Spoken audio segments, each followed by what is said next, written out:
Elena wakes up in a hospital with temporary amnesia after a devastating car accident. To her shock, she discovers that she is pregnant, but she has no memory of who the baby's father is. The only person who comes to claim her is Dante Moretti, the cold and powerful boss of a Sicilian mafia family. He introduces himself as her fiancé, insisting that she belongs with him. You are listening to a story exclusively narrated on the Mafia Romance channel. Relax and step into the world of love stories filled with mystery, emotions, and passion. Don't forget to like, subscribe to the channel, and leave a comment to support us. The first thing Elena Ricci noticed was the smell. Antiseptic, sharp and clinical, cutting through the fog that clung to her mind like wet wool. The second thing was the sound, a steady, rhythmic beeping that she didn't recognize as her own heartbeat until she tried to move and the sound sped up in alarm. White ceiling, fluorescent light dimmed to a merciful grey. An IV line taped into the back of her hand. She blinked, and blinking hurt, as if her eyelids had forgotten how to perform such a simple task without consulting the rest of her broken body first. "You're awake." A woman in blue scrubs appeared at her bedside, her voice gentle but professional, the voice of someone who delivered difficult truths for a living. "Eleanor, can you hear me?" Eleanor.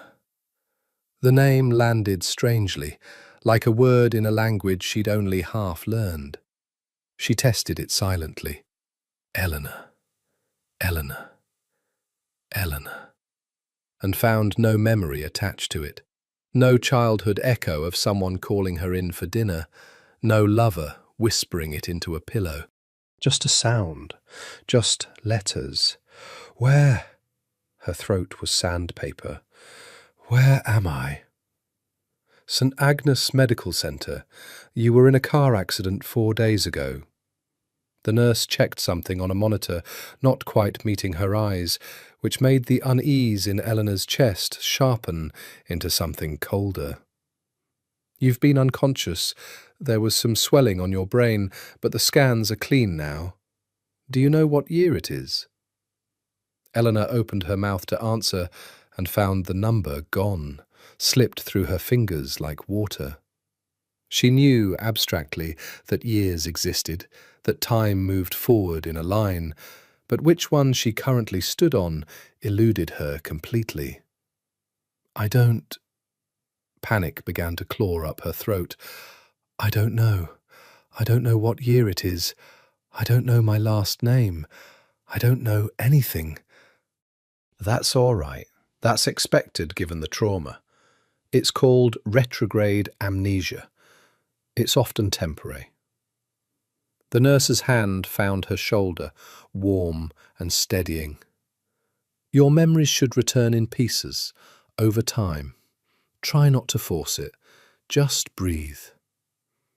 Elena breathed. It was the only instruction she could actually follow. It was then, in the stillness after the nurse left to fetch the doctor, that Elena's hand, moving without her permission, guided by some animal instinct she didn't understand, drifted down to rest against her stomach, and stopped, and pressed, gently, testing. There was a curve there, small but undeniable, a swell beneath the thin hospital gown that did not belong to the woman she remembered being, except she remembered being no one at all, so how would she know? The doctor who came next was younger than she expected, with tired eyes and a clipboard he held like a shield. "Miss Ricci, you're 11 weeks pregnant," he said, gently but without preamble, as if he'd learned the hard way that softening such news only made the shock last longer. "The fetus is stable. No injuries from the accident affected the pregnancy. But given your memory loss, I understand this may come as... I don't know whose it is." The words fell out of her, flat and stunned. I don't know who the father is. I don't know if I have a husband, a boyfriend, anyone. I don't know anything about my own life, and there's a person growing inside me, and I don't know their father's name." The doctor's face did something complicated. Pity, professional discomfort, the particular helplessness of a man trained to fix bodies being asked to fix a soul instead. "There is someone," he said carefully.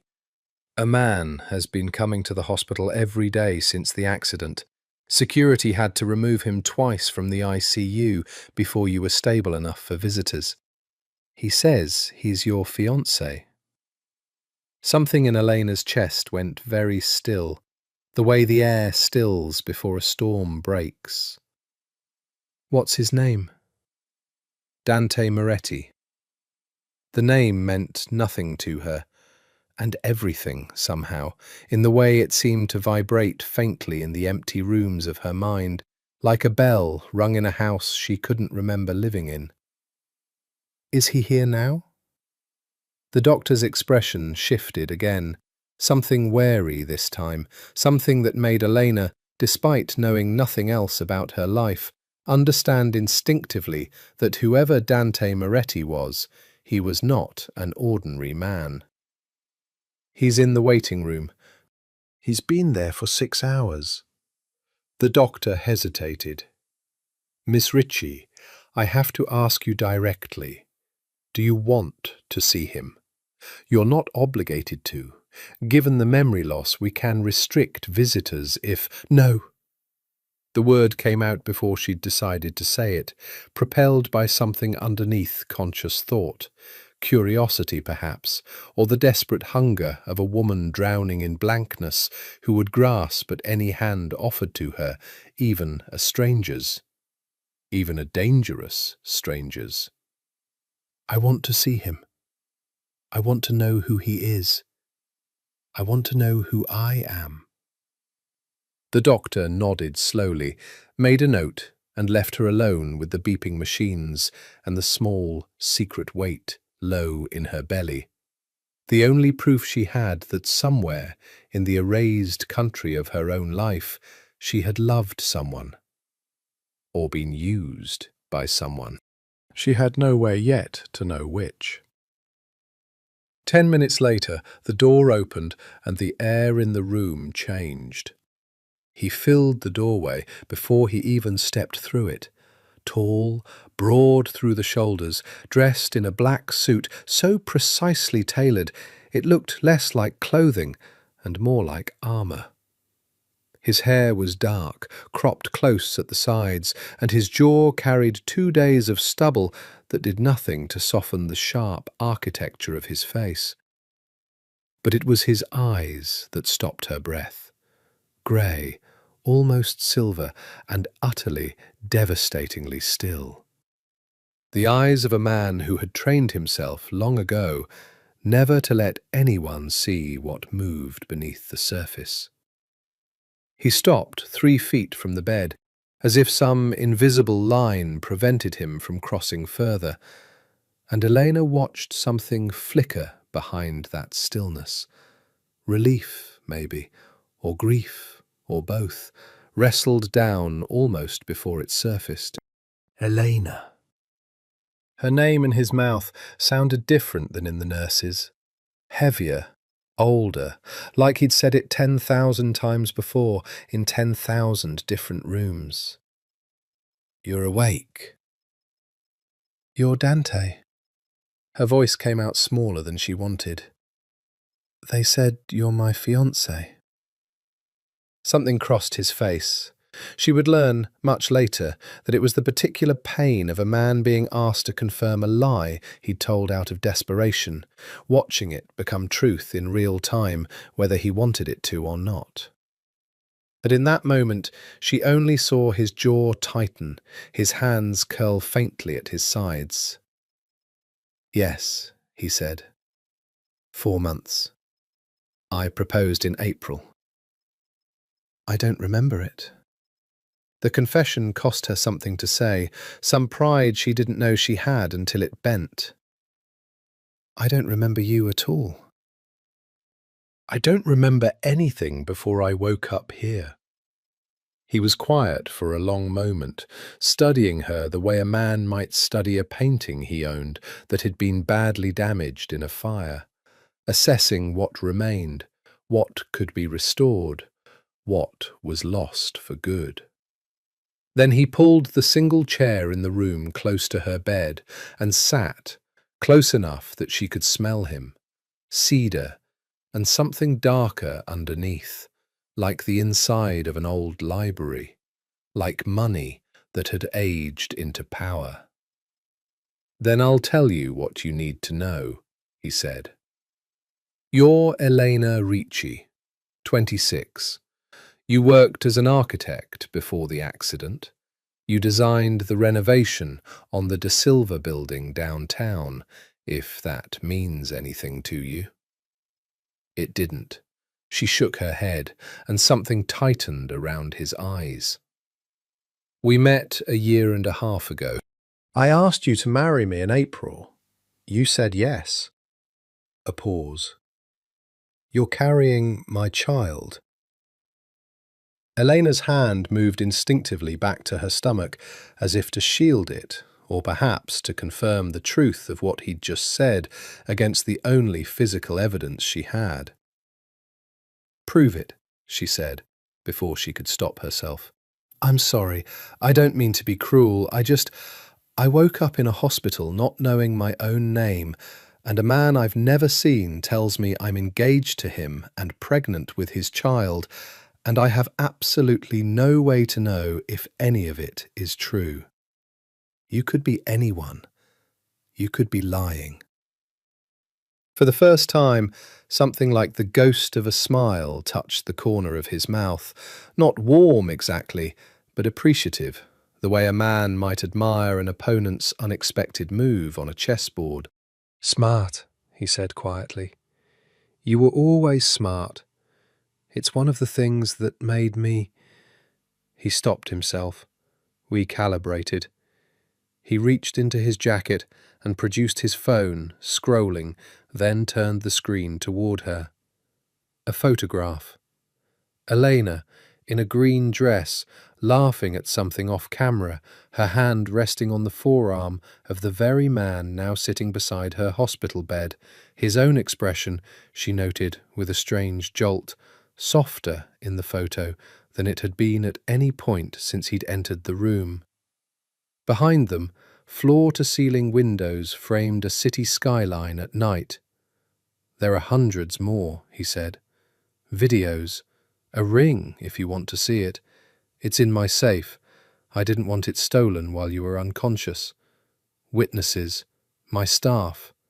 Your friend Marissa, though she's travelling and hasn't been able to visit yet. His grey eyes held hers unblinking. I'm not lying to you, Elena. I know this is a nightmare for you, waking up in a body that carries a life you don't remember creating, engaged to a man whose face means nothing to you.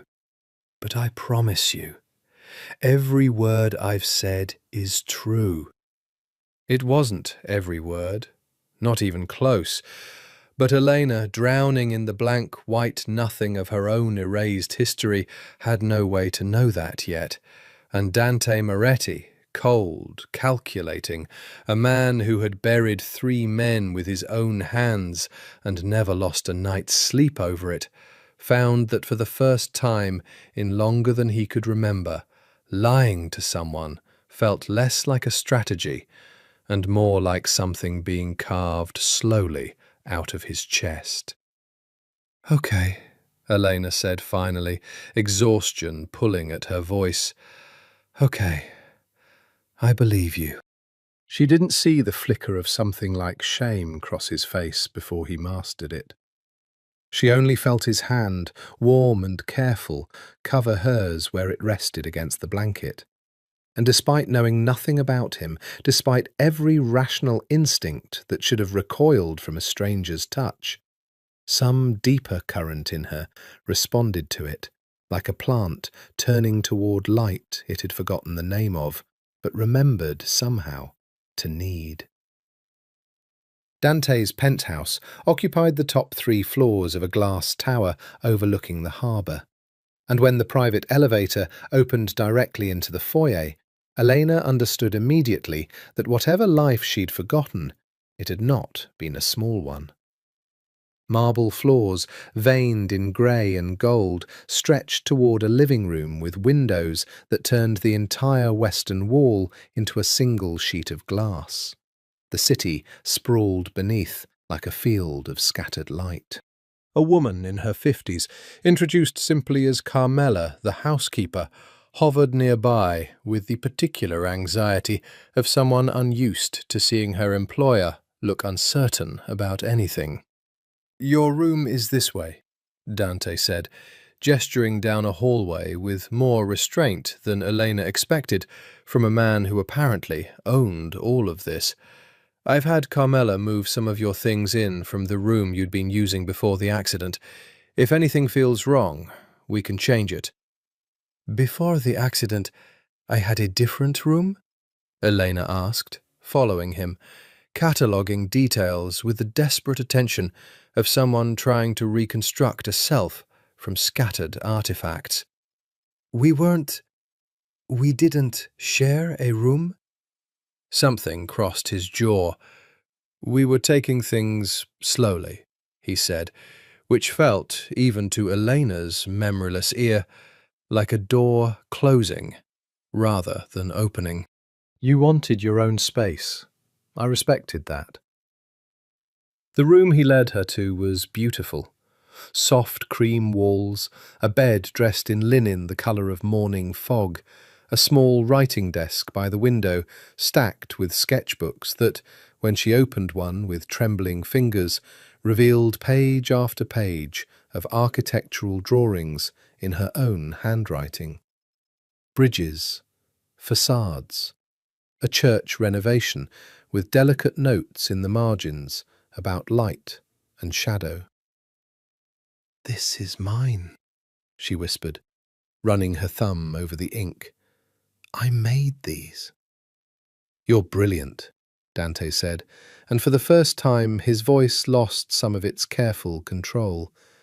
"You used to talk about buildings the way other people talk about music. I used to—" He stopped. "You used to what?" "I used to just listen," he said. "I don't talk much. You didn't seem to mind." Elena studied him, this cold, contained man who owned an empire's worth of glass and marble, who apparently loved a woman enough to memorize the way she spoke about facades and light, and yet flinched subtly every time she asked him a direct question about their past. It didn't add up cleanly, and some sharp, undamaged part of her mind, the part that had once, apparently, calculated load-bearing walls and structural integrity for a living, filed the inconsistency away. "Dante." She sat on the edge of the unfamiliar bed that was somehow hers. "Why does everyone here look at you like they're afraid of you?" The question landed exactly where she'd aimed it.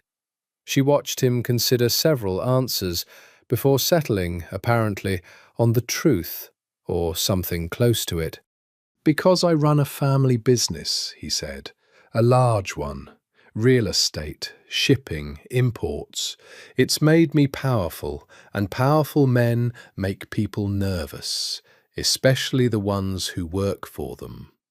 He held her gaze, testing whether she'd push further. "Does that frighten you?" "I don't know what to be frightened of," Elena said honestly. "I don't know anything. I'm trusting you because I have no other choice, not because I've decided you're safe." Something flashed behind his eyes, not anger, she realized with surprise, but a kind of aching respect, as if her wariness was, perversely, one more piece of evidence that the woman he remembered was still somewhere inside this stranger's body. "That's fair," he said quietly. "I won't ask you to trust me blindly. I'll ask you to give me time to earn it back." Back. As if it had existed once and simply misplaced itself like a set of keys. Elena wanted to ask what, exactly, she was earning trust back toward. What version of trust had existed between them before the accident stole it clean out of her skull? But exhaustion was pulling at her again, her body's demand for rest overriding her mind's hunger for answers. "I need to sleep," she said instead. "Of course." He stood, moved toward the door, then paused with his hand on the frame, looking back at her with an expression she couldn't yet read, but would come to recognize over the following weeks as the particular hunger of a man who had convinced himself he didn't deserve the thing he wanted most and was choosing, against every instinct of self-preservation, to want it anyway. "Elena," he said, "whatever you remember or don't remember, I'm glad you're alive. I need you to know that, even if nothing else makes sense right now." Then he was gone, and Elena lay in the unfamiliar bed, in the unfamiliar penthouse, one hand resting against the small, undeniable curve of her stomach, wondering what kind of man built an empire cold enough to frighten his own household staff, and warm enough to make a stranger's heart, her heart apparently, in some life she couldn't recall, decide to love him anyway. The dreams began on the fourth night. Not memories exactly. The doctor had warned her it might work this way, that trauma-locked recollection often surfaced first as feeling before image, sensation before narrative. But Elena woke gasping at 3 a.m. with the ghost sense of rain on a windshield, headlights refracting through water, a voice shouting her name from very far away. Dante's voice. She was almost sure of it. She didn't tell him about the dream. Instead, she wandered the penthouse in the dark, drawn by some instinct toward the study she hadn't yet been inside, and found the door unlocked, and found Dante himself sitting behind a heavy oak desk, a single lamp burning, a glass of something amber untouched at his elbow.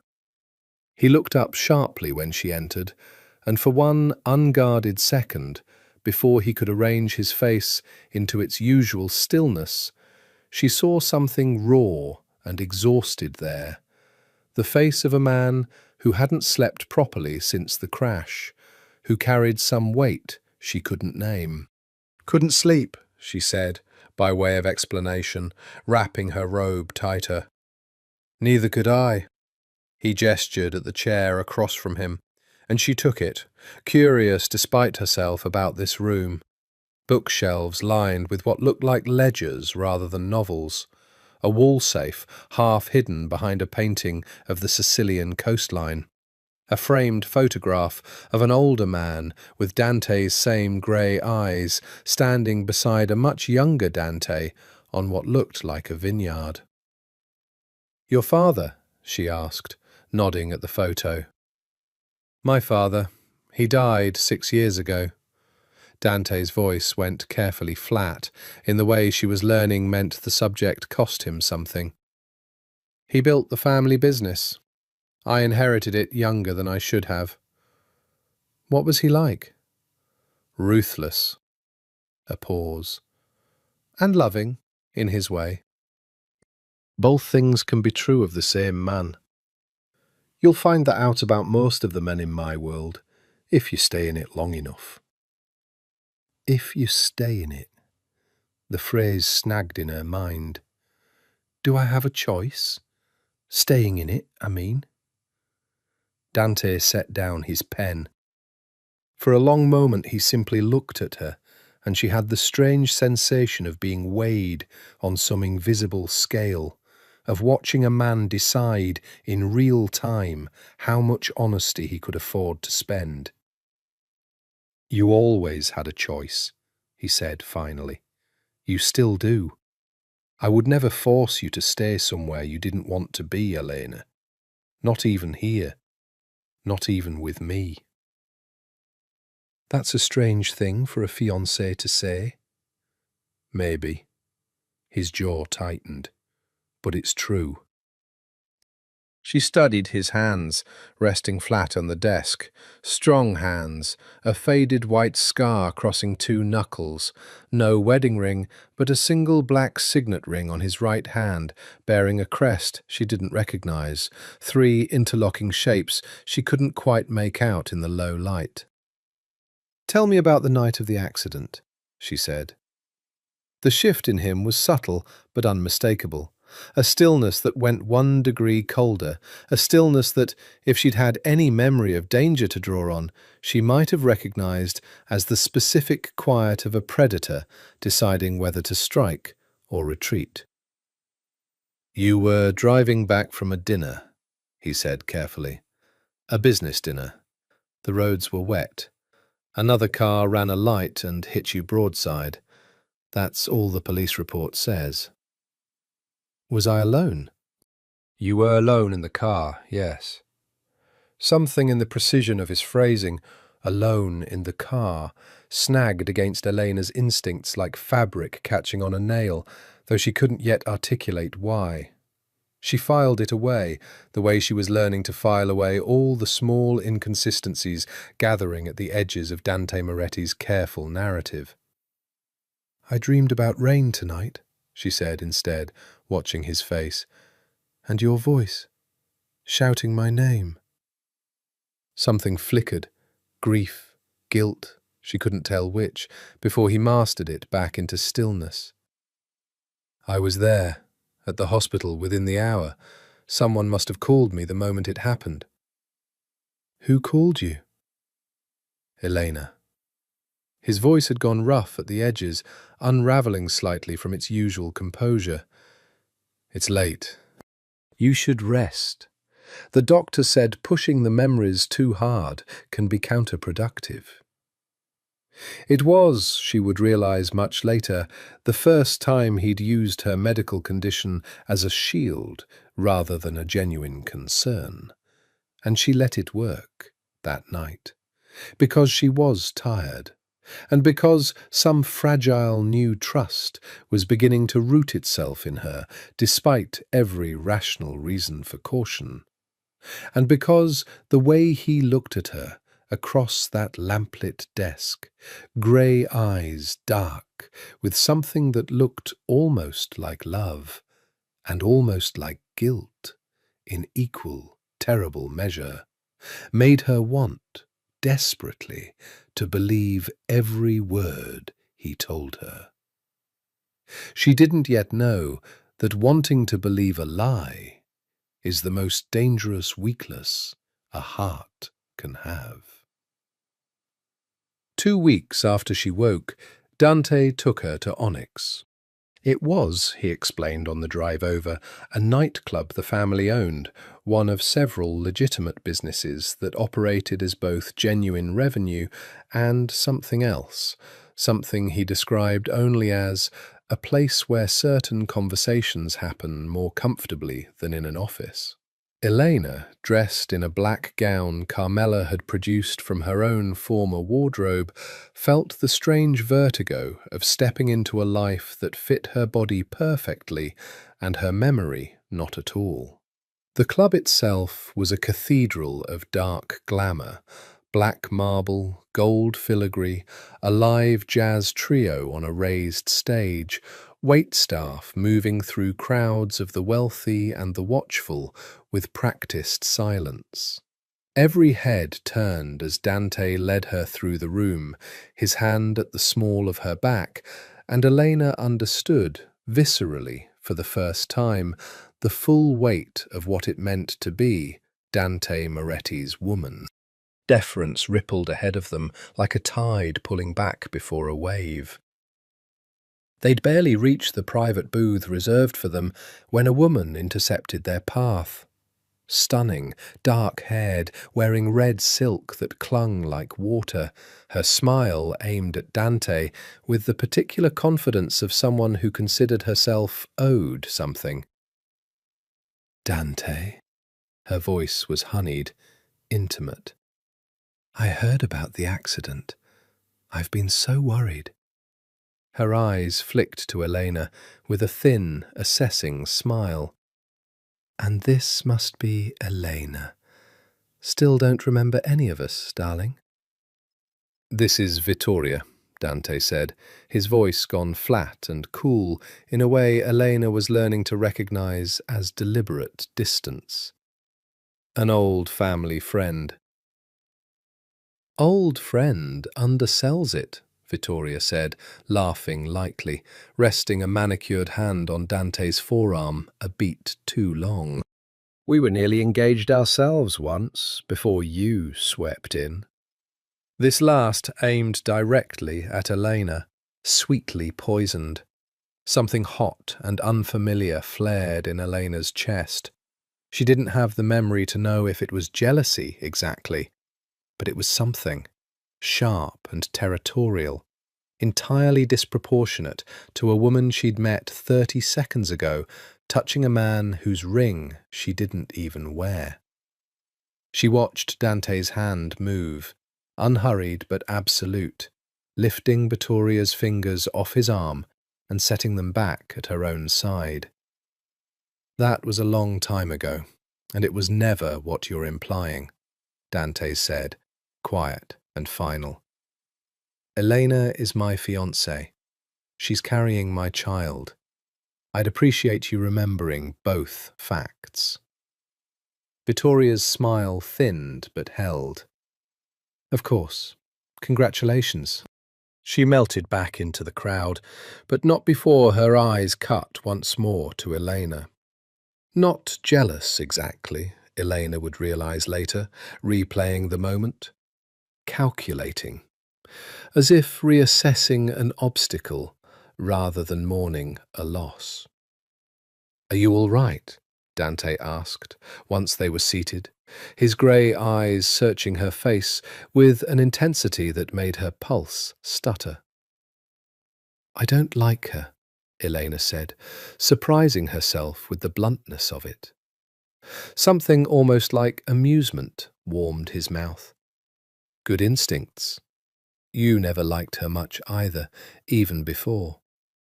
He reached across the table and took her hand, his thumb tracing slow, absent circles over her knuckles, a gesture so tender it seemed to belong to an entirely different man than the one who'd just dismantled Vittoria's advance with surgical precision. "You don't have to worry about her, Elena. There's no version of my life where she matters more to me than you do." "How can you be so sure?" Elena asked quietly, "when I don't even remember what more feels like with you?" His thumb stilled against her skin. For a long moment, the noise of the club, the trumpet's low wail, the murmur of 100 conversations, the clink of glass, seemed to recede entirely, leaving only the two of them and the terrible honesty of the question. "I'm not sure of anything," Dante admitted, low. "I'm terrified every single day that you'll remember something that makes you hate me. But I know what I feel when I look at you, Elena, memory or not. That part hasn't changed. That part never will." She didn't know, yet, what exactly he was afraid she'd remember. But something in the rawness of his voice, in the fear flickering behind his usual stillness, told her it mattered. That somewhere in the locked vault of her missing memories waited a truth dangerous enough to frighten even a man who frightened everyone else in the room. 3 days later, A man Elena had never seen walked into Dante's penthouse without an appointment, and the entire household changed temperature. She was in the kitchen with Carmela when she heard the elevator chime, an unscheduled arrival which apparently never happened, and Carmela's face went the particular pale of someone recalculating an entire day's plans. By the time Elena reached the living room, Dante was already standing, positioned with his body angled slightly in front of hers, a stance she recognized even without memory as instinctively protective. The visitor was perhaps 50, silver-templed, dressed in a cream suit that whispered old money rather than shouted it. He moved with unhurried confidence through Dante's home as if he owned equal claim to the marble floors. "Vittorio," Dante said, his voice carrying none of its usual careful warmth, gone entirely to ice. "You didn't call." "Some conversations are better had in person, Dante. You know that." Vittorio's eyes slid past him, finding Elena, and something in his gaze made the fine hairs on her arms rise. Not lust, not quite, but an assessment so cold and proprietary it felt like being appraised for sale. "Elena, you're looking well. Better than I expected, given what you've been through." "Do I know you?" Elena asked, though something in her chest already suspected, dreaded the answer. "Vittorio Caruso," Dante said before the man could answer himself, "head of the Caruso family. Our two families have business arrangements." "We're practically kin," Vittorio said, smiling in a way that had no warmth in it whatsoever, given the circumstances. "What circumstances?" Elena's voice sharpened, some instinct telling her she'd stumbled onto exactly the kind of buried truth she'd been circling for weeks. Dante's jaw was a hard line. "Vittorio, whatever you came to discuss, we can do it in my study. Elena doesn't need—" "Elena is carrying the future of both our families," Vittorio interrupted smoothly, and the room seemed to drop 10 degrees. "I think she has every right to know what she's carrying, Dante. Don't you?" "Get out." Dante's voice had gone very quiet, which Elena was already beginning to understand was far more dangerous than shouting. "Now."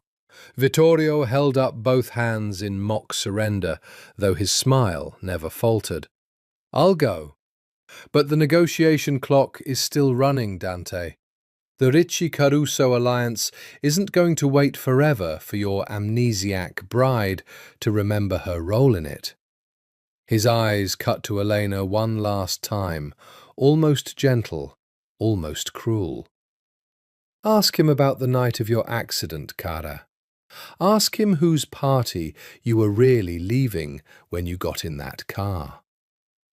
He left the way he'd come, unhurried, the elevator doors closing on his cream-suited silhouette, like a curtain falling on the first act of a play Elena hadn't known she was starring in.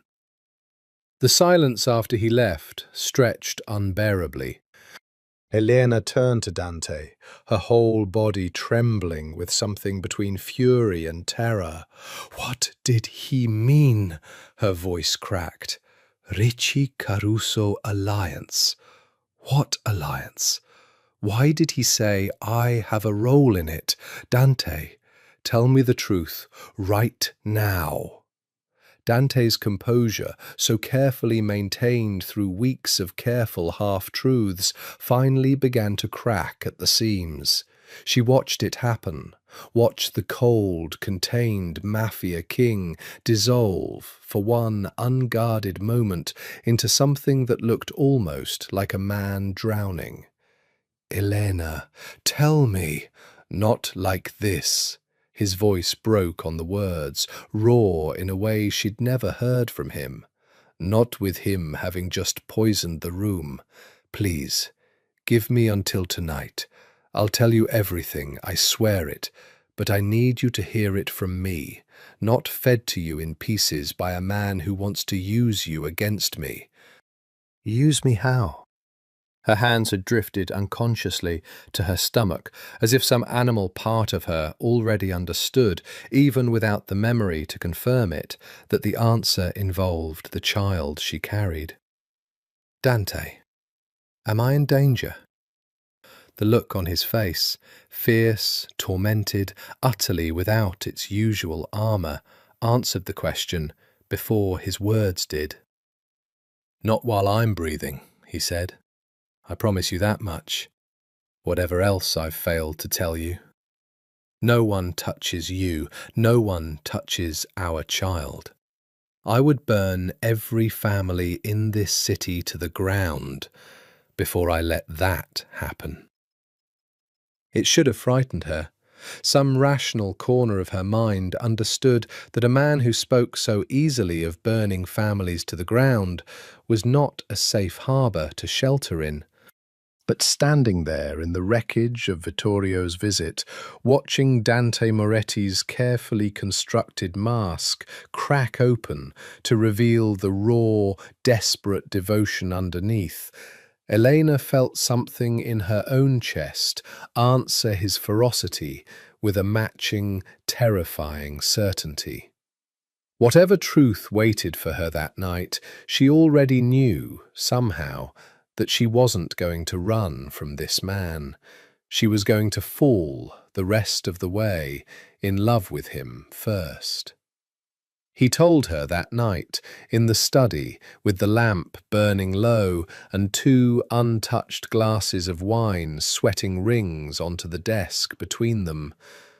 My father and Salvatore Ricci, your father, Elena, were partners for 20 years, Dante began, his voice steady with the particular control of a man who'd rehearsed this confession 100 times in his head and was determined to get through it without breaking.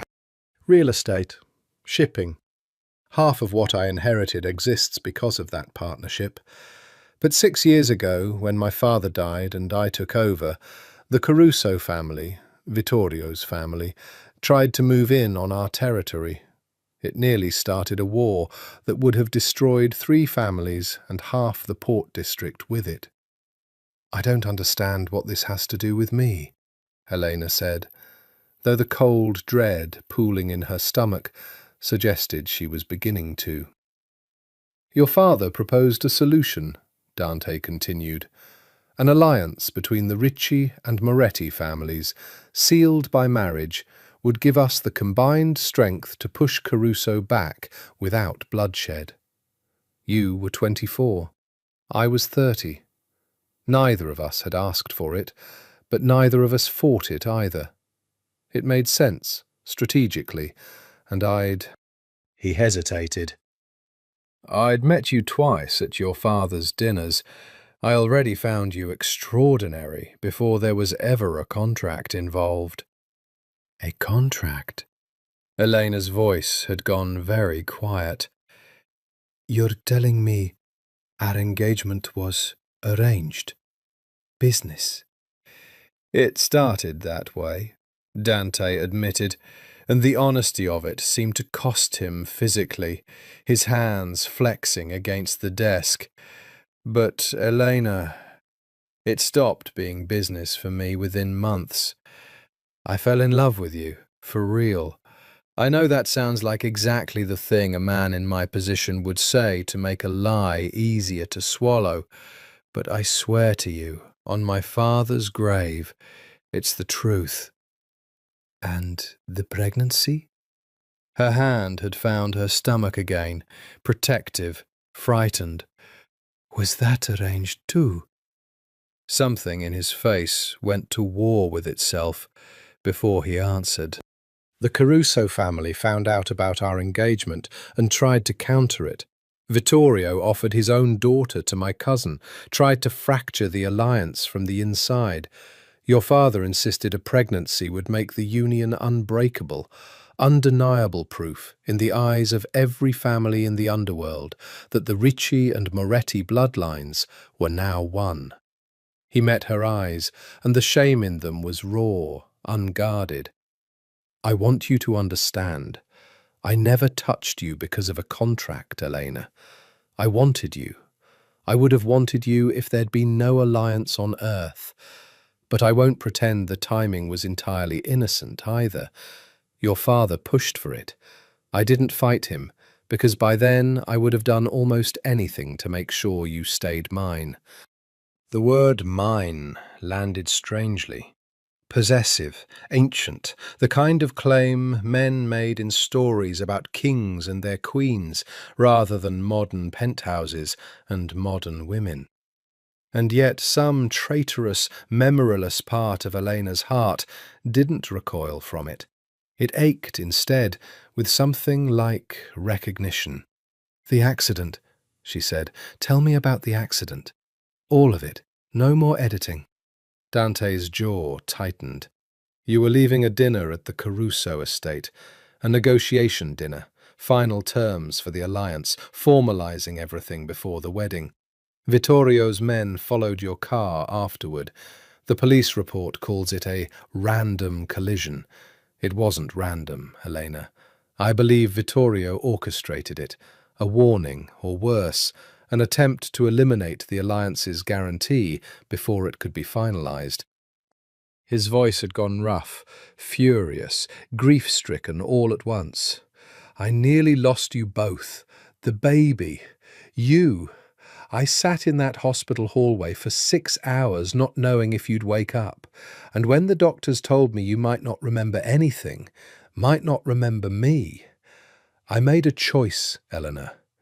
I decided I would rather have you love a version of me, built on comfortable lies, than lose you to the truth before you'd had the chance to fall for me all over again." Silence stretched between them, heavy with everything finally spoken aloud. Eleanor sat very still, feeling the shape of her own erased life settle into place around her, like a dress finally fitted to her body, ill-fitting in places, beautiful in others, undeniably, terribly hers. "You lied to me," she said finally. "To protect a lie you were already living before the accident even happened." "Yes, and you'd do it again." Dante didn't flinch from the question, didn't reach for an easier answer. "Yes," he said, "because losing you to the truth felt like a smaller tragedy than losing you to a bullet meant for our child. I know that doesn't make it right. I know I don't deserve the benefit of the doubt after everything I've hidden from you, but I needed you alive and safe long enough to tell you the truth myself, on my own terms, rather than have Vittorio weaponize it first." Elena looked at him for a long time, this cold, ruthless, devastatingly honest man who had built an empire on violence and somehow still managed to look at her like she was the only fragile, precious thing he'd ever been trusted to protect, and found, to her own quiet horror, that she believed him completely. She didn't leave that night, though some part of her, the part still angry, still reeling from the scope of what had been hidden from her, considered it. Instead, she asked Dante for space, and he gave it without argument, retreating to a guest suite on the floor below, leaving her alone with the ruins and remnants of a life she was only now beginning to properly excavate. Sleep didn't come easily. She lay in the dark, hands folded over her stomach, talking quietly to the small, unseen life curled inside her. "I don't know what to do," she whispered. "Everyone around your father has a reason to lie to me. Everyone wants something from us." A pause, her voice catching. "But he looked at me tonight like I was the only true thing he owned. And I don't know how to hate a man who looks at me like that, even when I have every reason to." In the morning she found her old sketchbooks again and spent hours at the writing desk by the window, letting her hands remember what her mind couldn't. The architecture of facades, the geometry of light through glass. It was, she realized, the first time since waking in the hospital that she'd felt something like herself, rather than a stranger wearing her own skin. Dante found her there at noon, hovering uncertainly in the doorway, like a man unused to asking permission for anything, which, she was learning, he mostly wasn't. "I brought you something," he said, holding out a small velvet box. Elena's whole body tensed. "If that's a ring—" "It's the ring you already own," he said quickly. "The one you were wearing the night of the accident. The hospital kept it in your personal effects." "I have had it in the safe. I thought—" He hesitated, uncharacteristically unsure. "I thought you should decide whether to wear it again. Not because I'm asking you to forgive everything overnight, just because it's yours, and you should have the choice." She opened the box. Inside sat a stunning emerald-cut diamond, the band an intricate lattice of smaller stones, beautiful, clearly expensive, and utterly unfamiliar to her eye, and yet, when she lifted it and slid it onto her own finger, it fit with an exactness that startled her, as if her hand remembered even when her mind refused to. "Why does it fit so perfectly?" she murmured, "when nothing else about this life fits at all?" "Because some things are true, whether or not you remember choosing them," Dante said quietly, and something in the simplicity of the statement undid her more than any grand declaration could have. "I need you to understand something," Elena said, looking up at him, the ring cool and strange and somehow right on her hand. "I'm not forgiving you. Not yet. What you did, building a relationship with me on a lie, even after the accident, even to protect me, that's going to take time to sit right in my chest, if it ever does.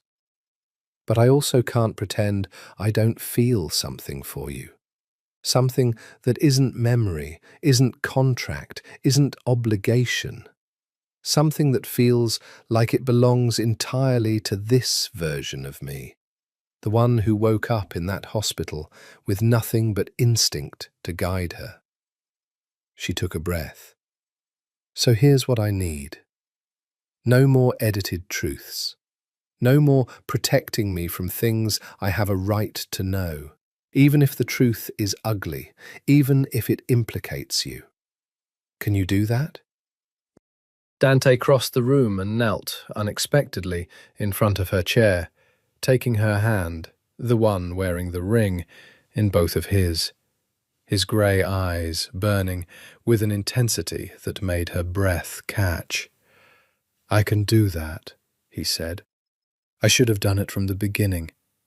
I let my fear of losing you convince me that control was the same thing as love. It isn't. I know that now." His thumb traced over her knuckles, over the ring.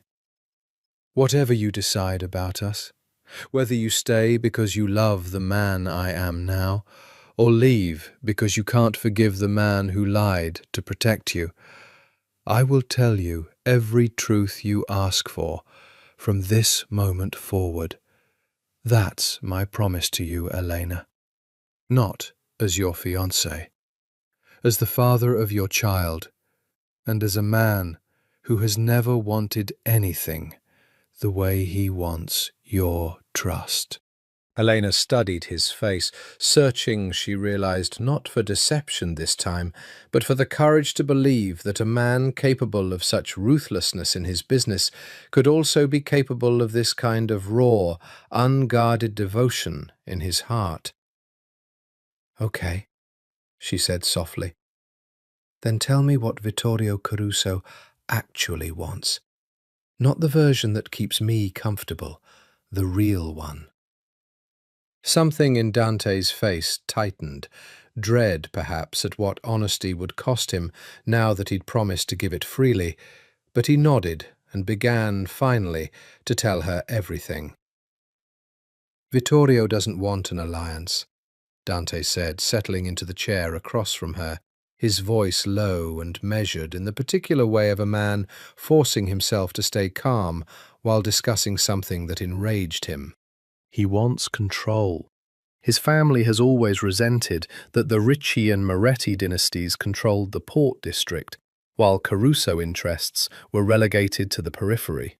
Smaller operations, less territory, less say in how the whole underworld economy of this city runs.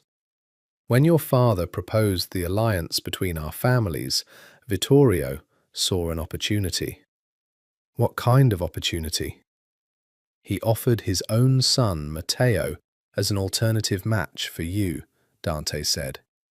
"Your father refused. The Moretti-Ricci alliance was already agreed, the terms were set. But refusing Vittorio directly was its own kind of insult in our world. He doesn't forgive insults. He collects them and waits for the moment they're most useful to spend." "And the accident?" I know, though I can't yet prove it in a way that would satisfy a court, not that courts matter much in our world, that Vittorio's men forced your car off the road that night," Dante said, his jaw a hard line. "Not to kill you outright. If he'd wanted you dead, you would be dead. Vittorio's methods are precise when precision serves him. I think it was meant as a message, a demonstration that he could reach you, reach the Alliance's foundation whenever he chose. A warning before whatever move he's planning next." Elena's hand had gone once again protectively to her stomach, a gesture she was noticing she made more and more, as if her body had appointed itself guardian of the one certainty in all of this uncertainty. "And now? What does he want now?" "Now he wants leverage," Dante said. "Your memory loss has created an opening he didn't expect. A version of you who doesn't yet fully understand the stakes of the world you married into, who might, if approached carefully, be convinced that leaving me would be safer than staying." His eyes found hers, dark with warning. "That's why he came here. Not to threaten you outright. That would be clumsy, and Vittorio is not a clumsy man. He came to plant a seed of doubt, to make you distrust me enough that you'd be more receptive the next time he approaches, gentler, offering you an alternative path, perhaps even offering to help you disappear with the child, away from all of this." "Would that be safer?" Elena asked quietly, testing the question even as it made her stomach twist with something like grief at the thought. "If I took the baby and left the alliance, left the danger, would we actually be safer? Or would Vittorio just find us anyway?" Dante's face did something complicated, pain and a fierce, protective anger that wasn't directed at her, but at the impossible bind she'd just accurately identified. "Vittorio would never let you simply disappear," he said honestly. "Not with a Moretti heir in your belly. You would become a liability the moment you left my protection, a loose end that threatens the very leverage he's trying to build.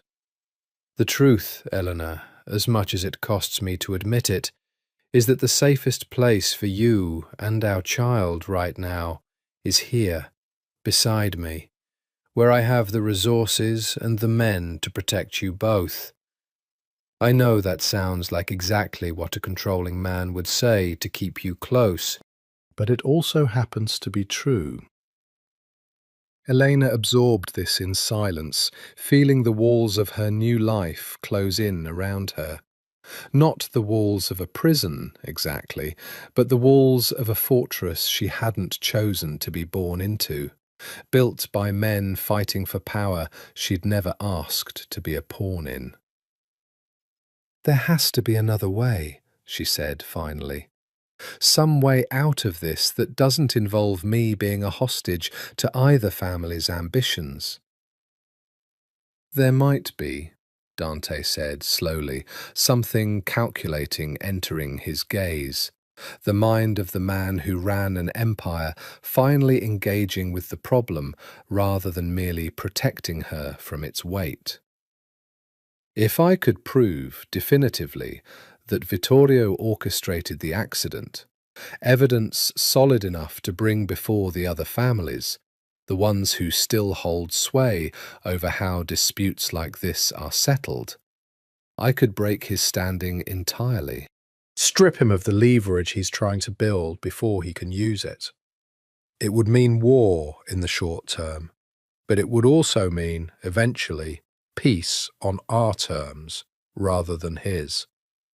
And if you can't prove it?" Dante's silence answered the question more honestly than words could have. "Then we live like this," he said finally, quiet and grim, "for as long as it takes. Guarded, careful, together." His eyes found hers, steady despite the darkness of what he'd just described. "I know it isn't the life you would have chosen, Elena, if you'd been given a real choice from the start. But I promise you this, whatever comes, I will spend every resource I have, every year I have left, making sure it's a life you can still find some happiness in, even now, even like this." Elena looked down at the ring on her hand, then up at the man who'd given it to her. Not for the first time, she understood now, but for the second, the memory of the first proposal buried somewhere in the wreckage of her mind, waiting, perhaps, to return. "Then let's find that proof," she said, "whatever it takes." The weeks that followed shifted something fundamental between them. Where Dante had once retreated behind careful walls of composed distance, he began, slowly, to let her see the man underneath, the one who read to their unborn child at night in low, uncertain Italian, because he'd read somewhere that infants recognized voices even in the womb. The one who cancelled a 9-figure shipping deal without hesitation the moment he learned it would require him to travel and leave Elena unguarded for 3 days. The one who, catching her studying her own sketchbooks late one evening, quietly commissioned an entire drafting table and set of professional tools without being asked, simply because he'd noticed the light in her eyes when her hands moved across old architectural plans. "You didn't have to do this," Elena said, running her fingers over the smooth new drafting surface, genuinely moved. "I know," Dante said, standing in the doorway with his hands in his pockets, looking, for once, almost boyish in his uncertainty. "I wanted to. There's a difference between what you need and what you deserve, Elena, and I intend to spend the rest of my life making sure you get both." She was beginning to understand, in these unguarded moments, the particular tragedy of Dante Moretti, a man raised from childhood to believe that vulnerability was a weapon his enemies would use against him, who had built himself into something hard and untouchable because his father's world had demanded nothing less, and who now found himself, for the first time, wanting desperately to be soft for someone, and not knowing quite how. "Tell me about your mother," she said one evening, the two of them tangled together on the living room sofa, the city lights spread beneath them like scattered stars fallen to earth. Something flickered across his face, old grief, carefully filed away. She died when I was 9. Cancer. My father never remarried, never really recovered, though he hid it well behind the business. A pause. She used to sing to me in Sicilian. Old songs about the sea. I don't remember the words anymore. Just the shape of her voice. I'm sorry, Elena said softly, reaching for his hand. Don't be. It was a long time ago. But his fingers tightened around hers anyway, seeking the same comfort his voice refused to ask for outright. I think that's part of why I fell for you the way I did, even before the alliance made it convenient. You have her way of looking at people, like you're actually seeing them, not just what they can do for you. My whole life has been men looking at me and calculating my usefulness. You looked at me, that first dinner at your father's house, like you were curious about who I actually was underneath the name. He turned to face her fully, his grey eyes uncharacteristically open. I don't think I'd ever been looked at like that before. I think I fell in love with you for that alone, before anything else had the chance to matter. Elena felt something in her chest loosen at the confession. Not memory returning, not yet, but something adjacent to it.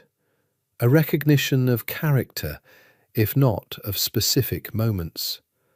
The sense of falling in love with the same man twice over from 2 different starting points and arriving, somehow, at the same devastating conclusion. I think I'm falling for you again, she admitted, quiet and a little frightened by her own honesty. Not the memory of you, just you, now, as you actually are, stripped of the version I apparently loved before I forgot everything. Dante's hand came up to cradle her face, his thumb tracing the line of her cheekbone with a tenderness that seemed at direct odds with the ruthless efficiency she'd witnessed him wield against Vittorio and every other threat that had crossed their path. Then let me be worthy of being fallen for twice, he murmured, and when he kissed her, slow, careful, asking rather than taking, Elena felt something settle deep in her chest that no fragment of returning memory could have given her. The simple, undeniable certainty that whatever had happened before the accident, whatever contracts and alliances had first drawn them together, what existed between them now was hers alone to claim, unmanufactured, unedited, entirely, terrifyingly real. They didn't rush anything further that night. He held her instead, one hand resting protectively over the small curve of her stomach, and murmured something in Sicilian she didn't understand, but felt, somehow, in the marrow of her bones. An old song, perhaps, imperfectly remembered, offered to the child they'd made together as the first inheritance he had left to give that wasn't built on violence or power, but simply, quietly, on love. The attack came on a Tuesday, ordinary in every way, until it wasn't. Elena had insisted on visiting her old architecture firm, a small errand, escorted by 2 of Dante's men, meant to retrieve personal belongings from her old desk, in the hope that familiar objects might jar loose more fragments of memory. The visit itself was uneventful. It was the drive back, 3 blocks from the penthouse, when a black SUV forced its way alongside their car, and a man leaned out with a weapon that made Elena's whole body lock in primal terror. "Down!" Marco, Dante's head of security, shoved her low across the seat with one arm, while drawing his own weapon with the other, shouting something into a radio even as the driver swerved hard, tires screaming. Gunfire cracked against the reinforced side panel. The car, Elena would learn later, had been armoured specifically at Dante's insistence weeks earlier, a precaution she hadn't questioned at the time, and now understood with visceral gratitude, had likely saved both her life and her child's.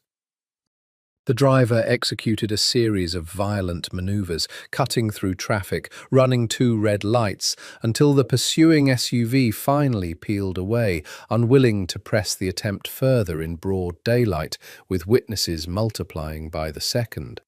By the time they reached the penthouse, Elena was shaking so hard she could barely stand, and Dante, who had been in a meeting 3 floors below the residence when Marco's emergency call came through, met the elevator already in motion, his face a mask of barely contained fury that transformed, the instant he saw her, into something closer to devastation.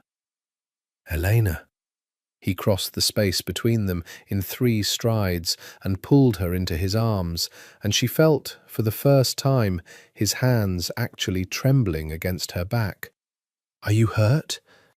"The baby, we're fine," she managed, though her voice broke on the words. "Dante, they had a gun. They just started shooting." I know, cara. I've got you." He held her, murmuring low reassurances in a mixture of English and Sicilian, and Eleanor felt something shift in her chest, the last vestige of doubt about the depth of his feeling for her, burning away entirely in the face of his raw, unguarded terror at nearly losing her. Later, once she'd been examined by the family's private physician and pronounced unharmed, once Dante had extracted a full account from Marco and dispatched 3 separate teams to trace the SUV's plates, he found her sitting rigid on the edge of their bed, arms wrapped tight around herself. "It was Vittorio," she said, not a question. "I don't know yet, definitively." Dante's jaw was iron. "But I have suspicions, and I intend to confirm them within the hour." He knelt in front of her, taking her hands, forcing his voice into something calmer than the murder currently occupying his eyes. "Elena, listen to me. This changes things. I'm doubling security, effective immediately. You don't leave this penthouse without at least 4 men, and that includes trips to the bathroom of a restaurant. I don't care how paranoid it sounds. I'm moving up the timeline on the evidence we've been gathering against Vittorio, and I'm calling a meeting with the other families tonight, before he has the chance to spin his own version of events first." "Dante." Her voice was small, frightened, in a way she hadn't allowed herself to be since the accident. "What if next time the armour isn't enough? What if next time—" "There won't be a next time," he said, and the absolute terrible certainty in his voice sent a chill through her that had nothing to do with fear of him and everything to do with fear for whoever had ordered the attack. "I built an empire out of nothing after my father died, Eleanor, by making it very clear to anyone who tested me that the cost of crossing me exceeded any possible reward. I let that reputation soften around you because I wanted you to know the man underneath the violence, not just the violence itself. But Vittorio just made the mistake of testing that softness against the wrong target. His grey eyes had gone flat, lethal, entirely unlike the tender man who'd murmured half-remembered lullabies against her hair only nights before. He came after you and our child. I promise you, on every drop of Moretti blood in my veins, he will regret that decision for whatever remains of his life." Elena should have been terrified by the transformation, the sudden, total absence of gentleness in a man she'd been falling in love with for weeks. Instead, watching him rise and begin issuing orders down the phone with cold, surgical precision, She felt something far more complicated: gratitude and desire, and the dawning understanding that the softness and the ruthlessness weren't opposing halves of Dante Moretti at all. They were the same devotion, wearing two different faces, both aimed entirely, unwaveringly, at protecting her. The meeting of families took place 2 nights later, in a private room at Onyx that had clearly hosted such gatherings many times before. No windows, reinforced walls, a long table surrounded by men whose names Elena didn't recognize, but whose bearing told her everything she needed to know about the power concentrated in that single room. She wasn't meant to attend. Dante had argued the point fiercely, worried about her safety, about the stress on the pregnancy. But Elena had insisted, standing her ground with a stubbornness that seemed to genuinely surprise him. "I'm the Alliance's guarantee," she'd said, echoing Vittorio's own poisonous phrase back at him with deliberate irony. "If they're going to discuss my life and my child's future, I have every right to be in the room when they do it." So she sat now at Dante's right hand, spine straight, hands folded over the small curve of her stomach, while the head of the Genovese family, an elderly man named Alberto with eyes like flint, laid out, in measured tones, the evidence Dante's people had gathered over the preceding weeks. Phone records connecting one of the SUV's registered owners to a shell company with ties to Caruso interests. A witness, a low-level Caruso soldier turned informant under promise of protection, who confirmed Vittorio had personally ordered surveillance on Elena's car in the weeks before the accident. Forensic analysis of the original crash scene suggesting the random collision had in fact involved a vehicle travelling at a speed and angle inconsistent with simple negligence. Vittorio Caruso, seated across the table with 2 of his own men flanking him, listened to the entire presentation with an expression of bored contempt that didn't waver until the informant's name was mentioned aloud. "This is theatre," Vittorio said finally, his voice dripping with practiced disdain. "Circumstantial nonsense, assembled by a man desperate to justify escalating a conflict he started by refusing my son a legitimate match. If anyone orchestrated tonight's little performance, Dante, it's you. Manufacturing evidence to seize territory you've long coveted." "Then explain the informant," Dante said, his voice deceptively calm, the calm of a blade held very still before the cut. "Explain why one of your own soldiers, under no duress from me, chose to confirm under oath that you personally ordered the vehicle that ran Elena off the road." "Men lie for money, Dante, or for fear," Vittorio said smoothly. "Yours has clearly been paid, or frightened into a story that serves your interests." It was at that moment Elena spoke, her voice cutting through the tension, with a clarity that surprised even herself. "I have a question," she said, and every eye at the table turned toward her. The first time, she suspected, that most of these men had heard the Alliance's guarantee speak with anything other than passive silence. "If none of this is true, Signor Caruso, then why did a man attempt to shoot into my car 3 days ago, in broad daylight, 4 blocks from where I now live? I don't remember most of my life before the accident, but I remember the sound of that gunfire perfectly well, and I remember whose family benefits most directly from removing me and my child from this equation." Vittorio's composure flickered. Barely, but Elena, watching for it as closely as everyone else in that room, caught it. "A tragic and unrelated incident," he said, recovering smoothly.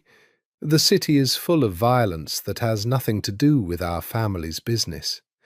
Then you won't object, Alberto interjected, his flinty eyes fixed on Vittorio with the particular patience of a man who had adjudicated 100 such disputes before, to a formal tribunal. Full accounting of both incidents, the accident and the attempted shooting, conducted under the old rules, evidence presented before the full council, judgment rendered accordingly. If you're innocent, Vittorio, you have nothing to fear from such a process. The silence that followed stretched long enough that Elena understood, before Vittorio spoke a single word in response, exactly how guilty he was. Because an innocent man, she was beginning to understand about this world of careful power and careful violence, would have agreed instantly, loudly, gratefully. Vittorio Caruso instead took a long moment to calculate his response, and in that hesitation every man in the room read the truth as clearly as if he'd confessed outright. "I'll consider the council's request," Vittorio said finally, rising from his chair with as much dignity as he could muster under the collective, silent condemnation of the room. "But I'd remind everyone present that the Caruso family does not respond well to being cornered." His eyes found Elena's one final time before he turned to leave, and what she saw there chilled her more than any weapon had. Some debts, Dante, get collected, regardless of what any tribunal decides. He left, his men trailing behind him, and the room exhaled as one body once the door closed. But Elena, watching Dante's face carefully in the aftermath, understood that Vittorio's parting words hadn't been an empty threat. They'd been a promise. It was 3 days after the tribunal meeting was formally scheduled that Elena, searching for a spare set of house keys, stumbled instead onto something that would crack the last of her carefully rebuilt trust wide open. She'd gone looking in Dante's study, in the drawer beneath the wall safe where Carmela mentioned spare keys were sometimes kept, and found instead, beneath a stack of unrelated documents, a manila folder with her own name typed across the tab. E. Ritchie. Prenuptial Agreement. Original Draft. Her hands trembled as she opened it, some instinct warning her, before her mind had even processed the words on the page, that this was not a document meant for her eyes. Not yet. Not like this. The language was dense, legal, but certain phrases leapt out with brutal clarity. In the event that the union fails to produce an heir within 18 months of formalization, the Ritchie-Moretti alliance shall be considered void, and all territorial concessions shall revert to prior arrangement. And further down, in a clause that made her stomach drop entirely, should Elena Ricci be found unable or unwilling to fulfill the reproductive terms of this alliance, alternative candidates from the Ricci bloodline, including but not limited to cousin Isabella Ricci, may be substituted at the Moretti family's discretion. Substituted. As if she were a component in a machine, replaceable the moment she failed to perform her designated function. She was still sitting there, folder open on her lap, when Dante found her, his face draining of colour the instant he registered what she was holding. "Elena, that's an old draft. That language was struck before. Was I ever anything more than a clause to you?" Her voice came out steadier than she felt, cold in a way that seemed to frighten him more than any amount of screaming might have. "A reproductive term. A substitutable reproductive term, according to this. Tell me the truth, Dante. When did you actually fall in love with me? Or did you simply convince yourself you had? Because the alternative was admitting you'd built an entire relationship on paperwork like this. That draft was written by lawyers before I'd ever properly courted you, Dante said, crossing the room quickly, kneeling in front of her chair with an urgency that bordered on desperation. I struck that clause myself, 6 months before the accident, the moment I realized I couldn't stomach the idea of you being replaceable to me in any sense. Elena, look at me. The final agreement, the one we both actually signed, has none of this language in it. I can show you. I kept this draft only because... He stopped, visibly searching for an honest answer rather than a convenient one.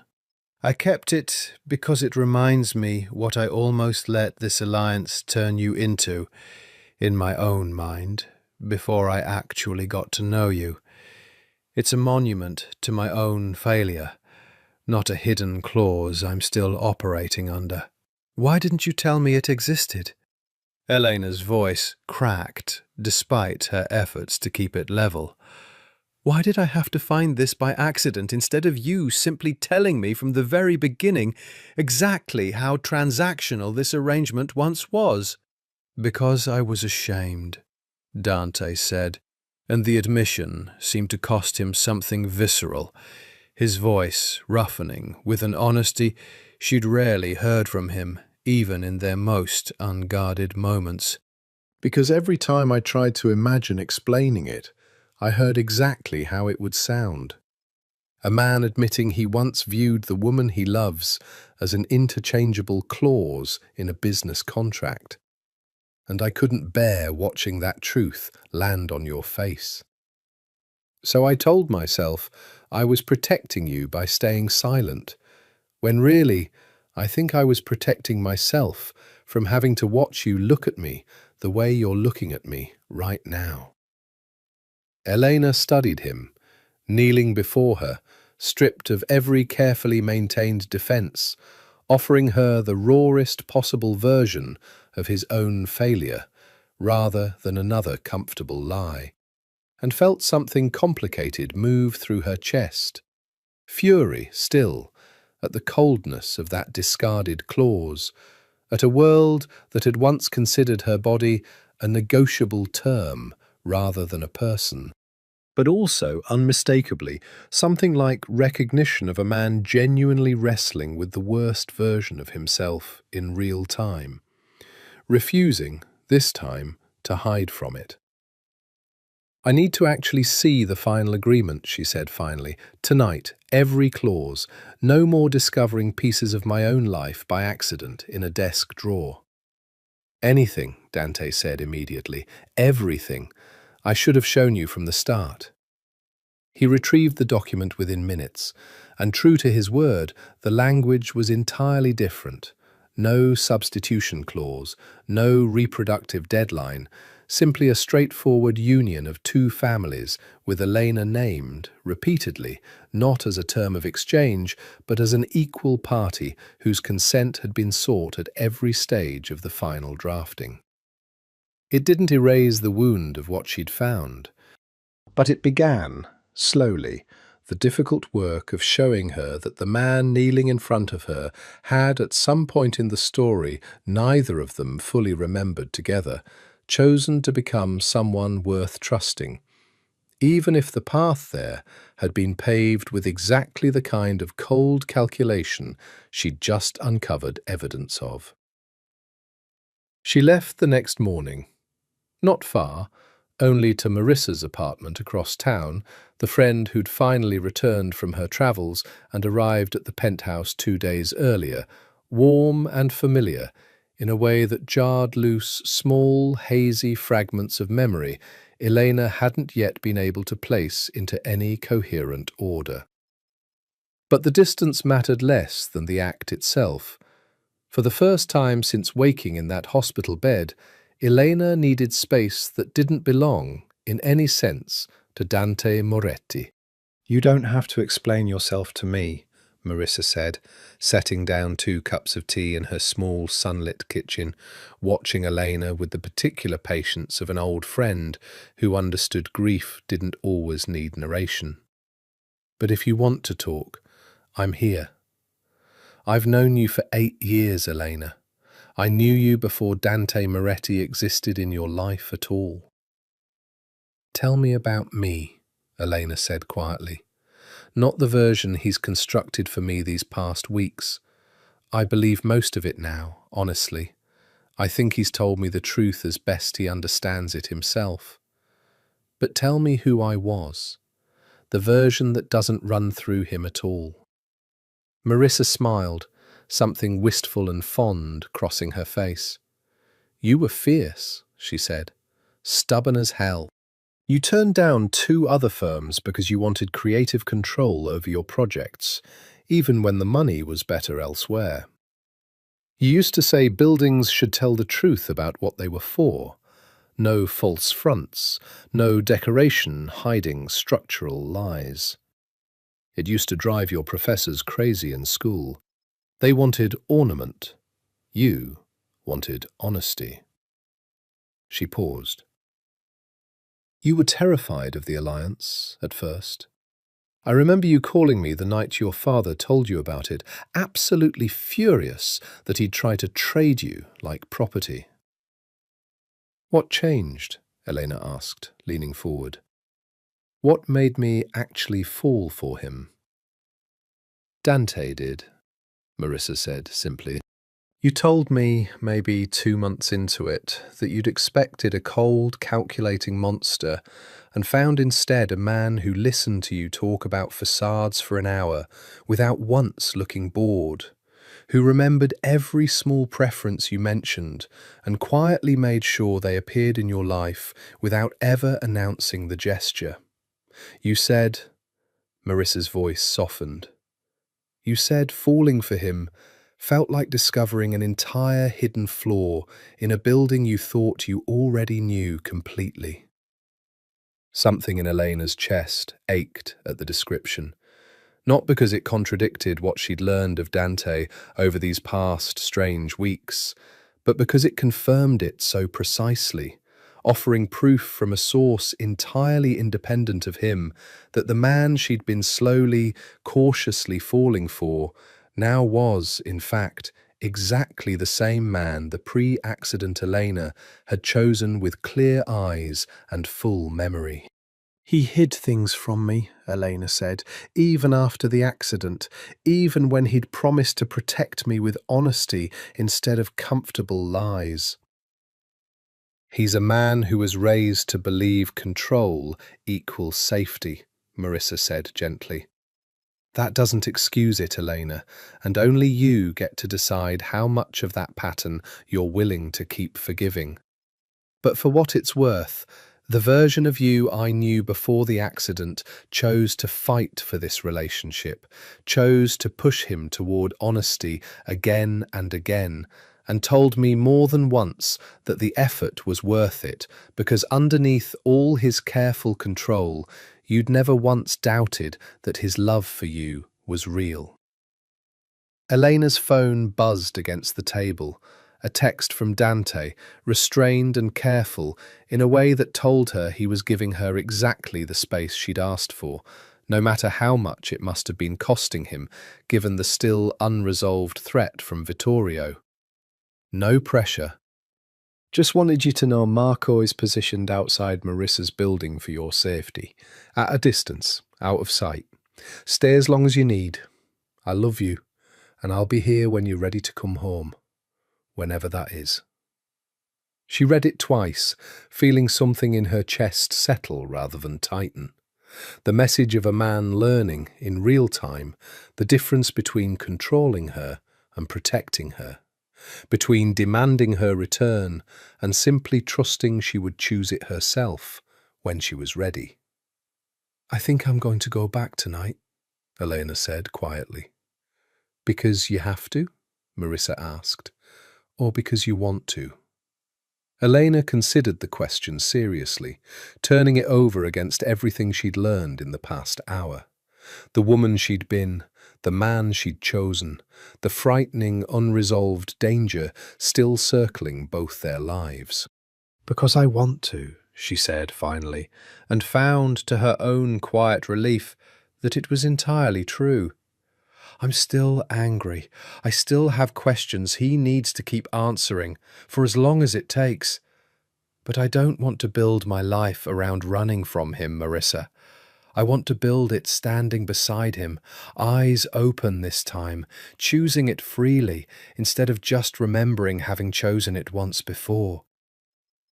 It happened without warning, 3 nights later, triggered, the doctor would later explain, by the specific combination of rain against the window and the particular slant of headlights through wet glass, as Dante drove them home from a quiet dinner at a restaurant they'd apparently frequented before the accident. One moment Elena was reaching for the door handle, the next the world tilted sideways, and she was somewhere else entirely. Inside a memory, rather than merely hearing about one. Rain streaking the windshield, her own hands tight on the steering wheel, her phone propped against the dash on speaker, Dante's voice coming through tense and urgent. "Elena, where are you? The dinner ran long. I should have sent a car." "I'm fine, Dante. I'm 5 minutes from home. Stop worrying."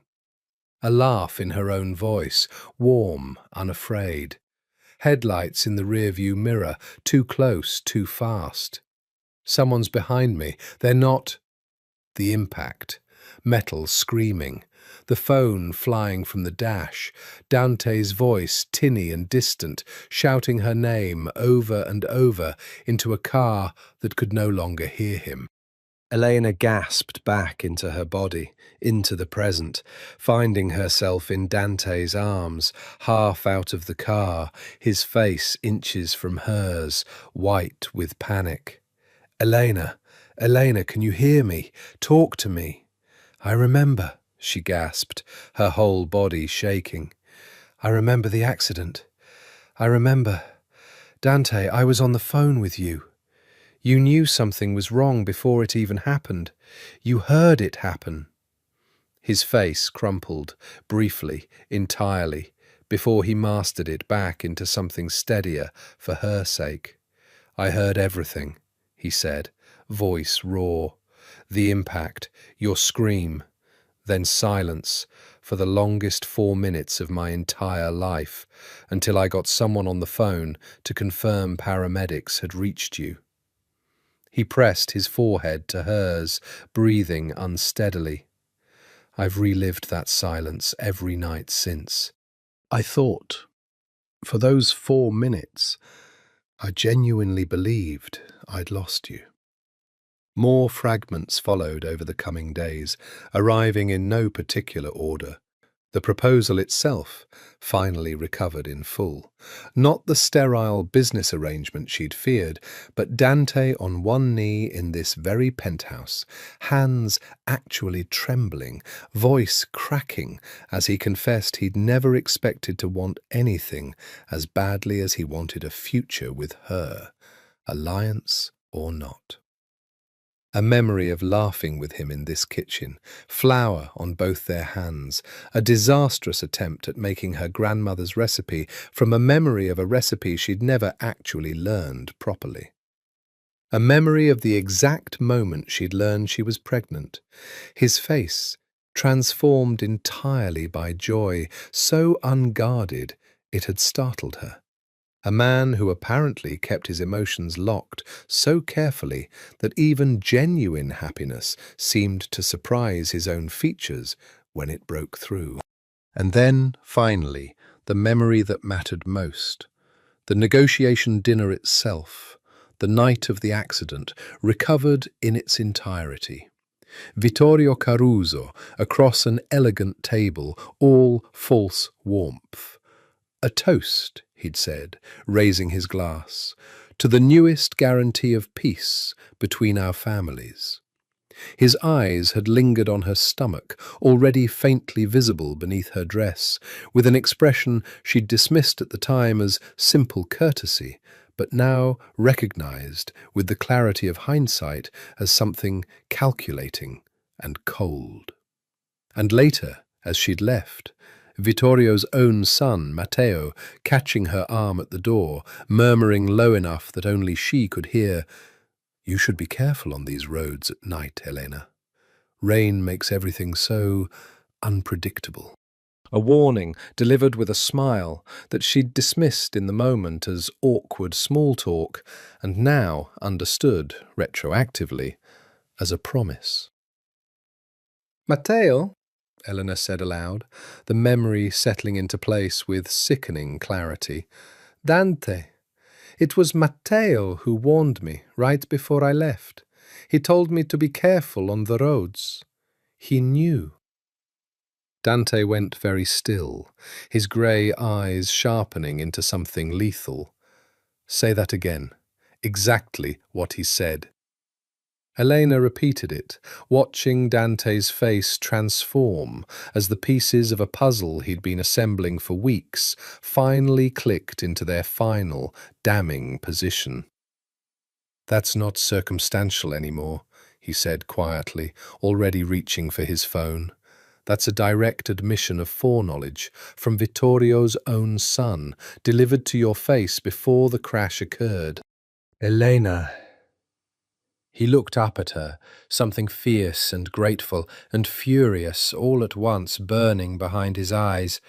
"This is the proof we've been missing. This changes everything."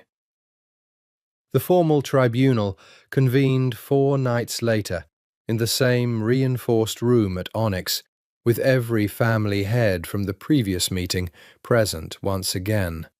And this time, Elena's fully recovered testimony carried the weight of an eyewitness account rather than second-hand suspicion. She told them everything, her voice steady, despite the danger of speaking such words aloud in a room full of powerful, watchful men. Matteo's warning at the door, delivered with a smile that had chilled her even before she'd understood its meaning. Vittorio's own calculating glance at her pregnant stomach. The toast that had sounded, in retrospect, less like a blessing and more like a countdown. Vittorio, seated across the table, had gone progressively paler throughout her testimony, his usual composed contempt fraying at the edges as Alberto and the other family heads exchanged glances that promised his previous denials would no longer hold. "A memory recovered conveniently after weeks of amnesia," Vittorio said finally, though his voice had lost its earlier confidence. "How is the council meant to trust testimony assembled from fragments a doctor himself admits may be unreliable?" "Bring Matteo before this council," Dante said, his voice cold and absolute. "Let him deny, to our faces, that he warned Elena about the roads that night. Let him explain, if he can, why an innocent man's son would offer such a specific warning to a woman he had no reason to believe was in any danger, unless he already knew precisely what danger awaited her." Vittorio's silence, once again, spoke louder than any denial could have. It was Alberto who finally rendered the tribunal's verdict, his flinty old eyes fixed on Vittorio with the weight of decades of enforced order behind them. "The council finds sufficient evidence, physical, forensic, and now testimonial, to hold the Caruso family responsible for the attempted assassination of Elena Ricci and the endangerment of the Moretti-Ricci heir." His voice hardened further. "Under the old rules, Vittorio, this constitutes a declaration of war against 2 allied families simultaneously. You understand what that means for your territory, your operations, and quite possibly your life." Vittorio's composure finally shattered entirely, fury and fear, both breaking through the careful mask he'd maintained for weeks. "This is a coordinated ambush," he snarled, rising from his chair. "Dante has been maneuvering to seize my territory since his father died, using this staged tribunal as cover for—" "Sit down, Vittorio," Alberto said, and something in the old man's quiet command carried more genuine authority than Vittorio's entire outburst. "You had your chance to answer honestly. You chose theatrics instead. The council's judgment stands." He turned to Dante. "You have the right to seek retribution proportional to the offence under old law. What is your intention?" Every eye in the room turned to Dante, and Elena watched him, this man who had once told her quite plainly that he would burn every family in the city to the ground before allowing harm to reach her, weigh the full, terrible scope of his power in that single, suspended moment. "I want Vittorio's territory ceded to a neutral council administrator for the next 5 years, under strict oversight, effectively ending his family's independent operations without requiring further bloodshed," Dante said finally, his voice steady despite the visible surprise rippling around the table. "I want Matteo permanently exiled from the city, forbidden from any involvement in family business going forward, and I want a formal, binding acknowledgement before this entire council that any further action against Elena, our child, or anyone under Moretti protection will be met with total and immediate retaliation, with no further tribunal required." "You're passing on blood justice," Vittorio said, incredulous, some of his old arrogance flickering back to life at the apparent leniency. "After everything you've just accused me of?" "I'm choosing the path that keeps my family safe without dragging this city into a war that would cost dozens of innocent lives on both sides," Dante said, his grey eyes flat and final. "Don't mistake mercy for weakness, Vittorio. I am entirely capable of choosing the other option instead, if you'd prefer it. But Elena taught me something these past months that I don't think you've ever learned in your entire miserable life. That real power isn't measured by how much blood you're willing to spill. It's measured by how much restraint you can afford to show once you've already won." The council's murmured approval settled the matter. Vittorio, stripped of options and support in equal measure, had no choice but to accept terms that effectively ended his family's independent power in the city without the further devastation of open war. He left the room a broken man, his empire dismantled not by violence, but by the very evidence his own family's arrogance had left scattered across the wreckage of Elena's stolen memories. And Elena, watching Dante rise from his own chair, watching every man in that room regard him now with something closer to awe than fear, understood finally the full measure of the man she'd chosen to love. Cold enough to dismantle an entire criminal dynasty with a single calculated ultimatum, and warm enough, underneath it all, to choose mercy over blood for the sake of the family they were building together. The city, over the following weeks, settled into an uneasy but genuine peace. Vittorio's territory transitioned under council oversight with minimal disruption. Matteo disappeared to some distant relatives' holdings in Argentina, never to trouble the Ricci-Moretti alliance again. Elena felt for the first time since waking in that hospital bed the particular relief of a threat genuinely resolved rather than merely managed.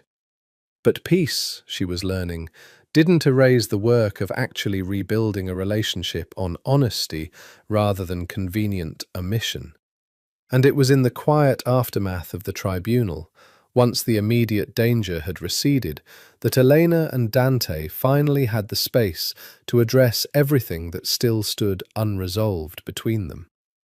"I need you to understand something," Elena said one evening, the two of them curled together on the balcony overlooking the harbour, the city lights soft and gold beneath a clear autumn sky. "I forgive you, genuinely, for the lies you told after the accident, for the version of honesty you kept rationing out to me in careful pieces, because you were terrified of losing me to the truth. I understand why you did it, even if I wish you'd trusted me, trusted us, enough to simply tell me everything from the start." "I know," Dante said quietly, his arm tightening around her.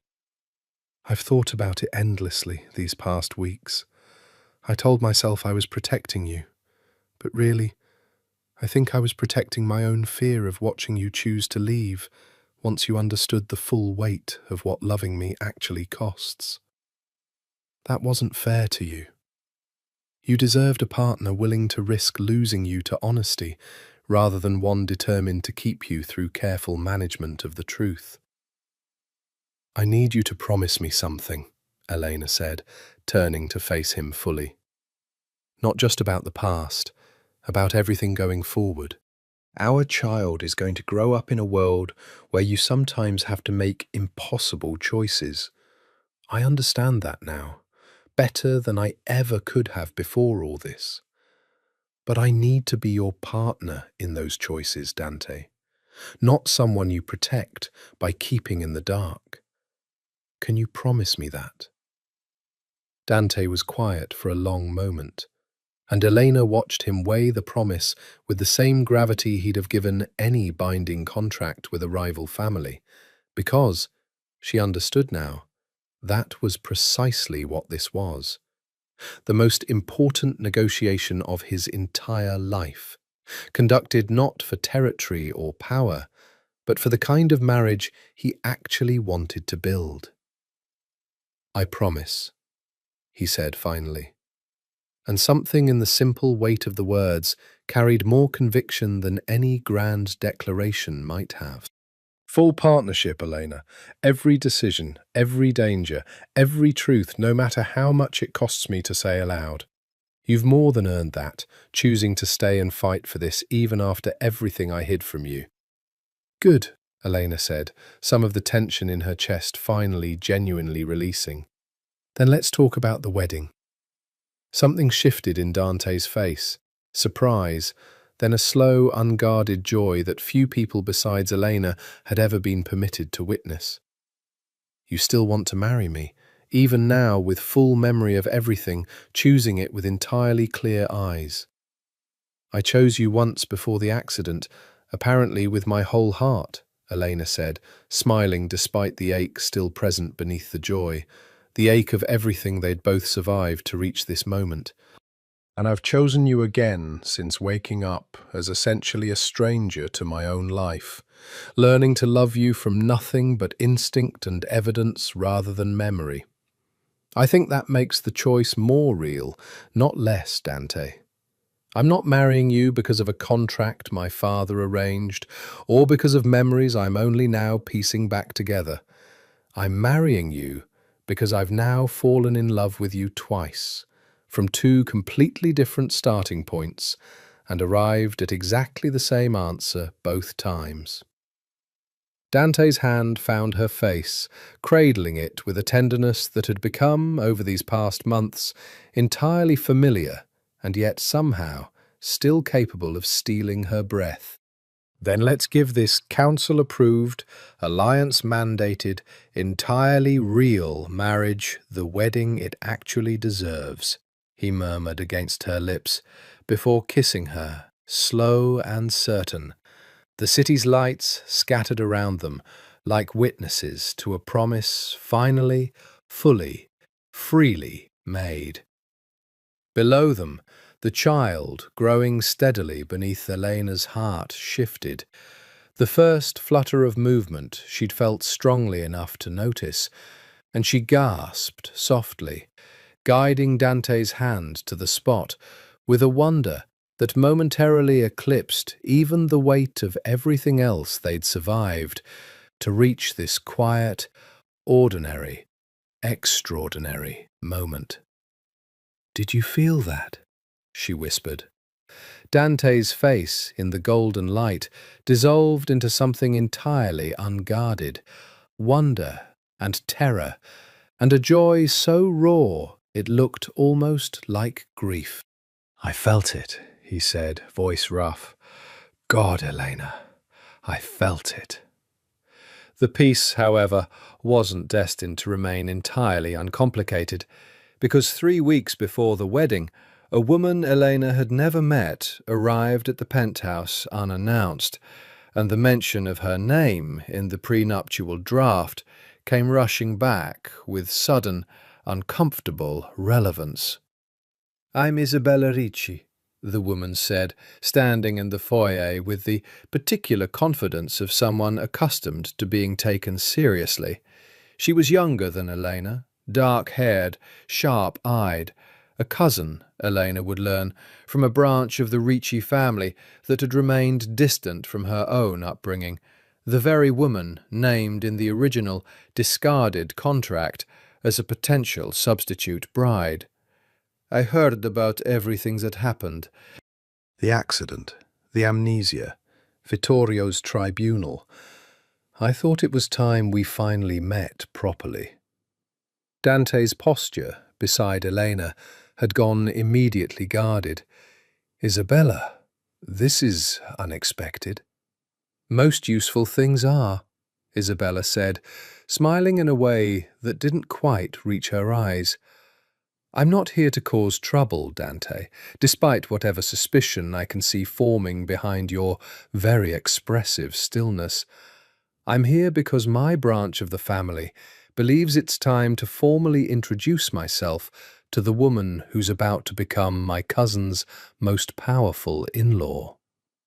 Her eyes moved to Elena, assessing, though not unkindly. "I understand there was language in an early draft of your contract naming me as a potential substitute should you have proven unable to fulfill certain obligations. I want you to know, Elena, that I never sought that position. I was horrified when my father mentioned it as a possibility, honestly. I have my own life, my own path. I'm not here to compete with you for anything." Eleanor studied her carefully, feeling the old wound of that discarded clause ache faintly even now. "Then why are you here?" "Because our family's history is more tangled than you probably realize, given your memory loss," Isabella said, settling into the offered seat with the particular grace of someone who'd been raised in rooms exactly like this one. "Your father and mine were closer than most people know, closer than business partners. There are things about your father's original motivations for this alliance that I think you deserve to understand, now that you're strong enough to hear them, and now that the immediate danger from Vittorio has passed." Something in Dante's expression sharpened. "What things?" Isabella hesitated, glancing briefly at Dante, before returning her attention fully to Elena. "Your father didn't propose this alliance purely out of strategic necessity, Elena. He proposed it because he'd watched Dante over several years of business dealings and believed him to be the one man in this entire underworld capable of actually loving you the way you deserved, not merely using you as a political asset.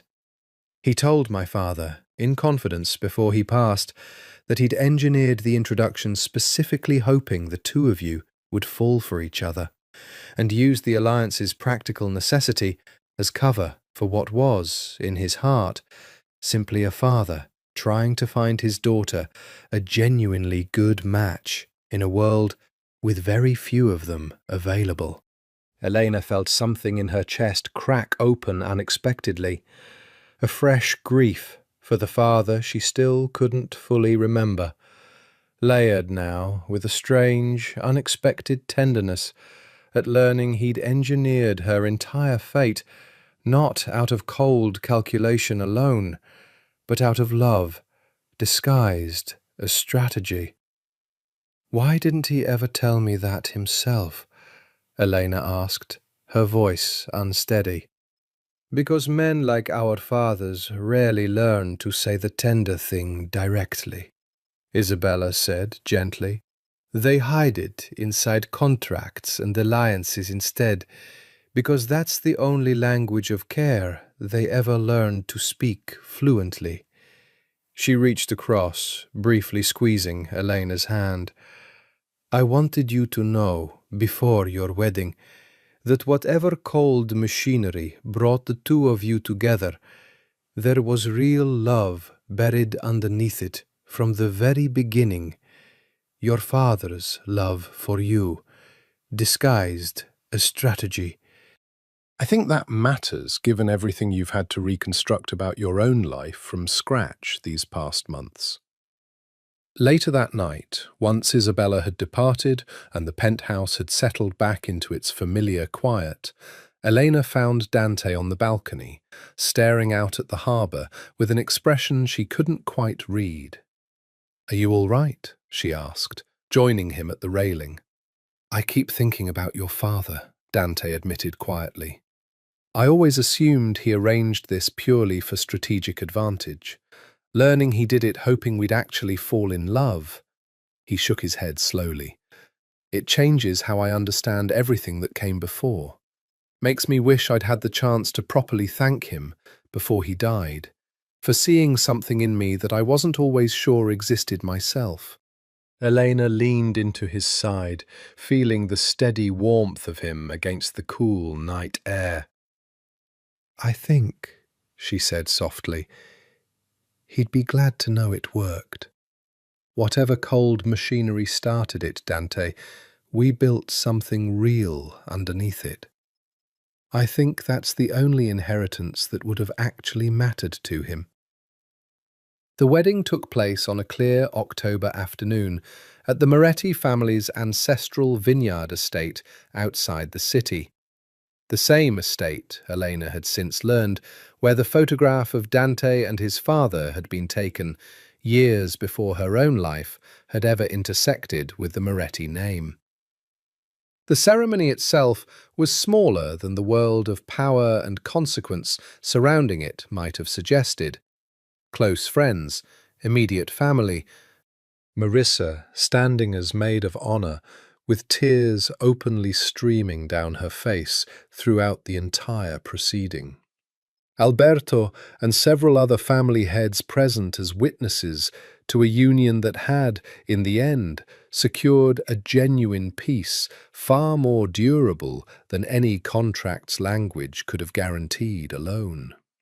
Elena wore ivory silk, simple and unadorned in the way she'd apparently always preferred elegance, a preference Marissa had confirmed with a fond laugh, entirely consistent with the woman she'd been before the accident, and precisely the woman she'd remained after it, memory or not. The dress skimmed gently over the now undeniable curve of her stomach, 7 months along, the baby's movements strong and constant enough now that Elena sometimes caught Dante simply resting his hand there for long stretches, wonder evident on his face every single time. You look, Dante said, his voice rough with emotion as she reached him at the altar, beneath an arbor heavy with late-season grapes. Like every reason I've ever had for wanting to be a better man than the one my world raised me to become. That's a very good line for a man who claims he doesn't talk much, Eleanor said, smiling despite the tears gathering in her own eyes. I've had months of practice, Dante murmured, trying to find words worthy of you.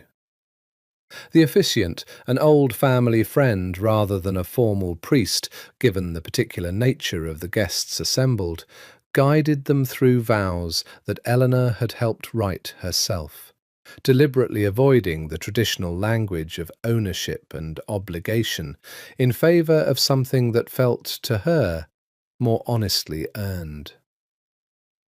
"I choose you," she said, her voice steady despite the weight of the moment.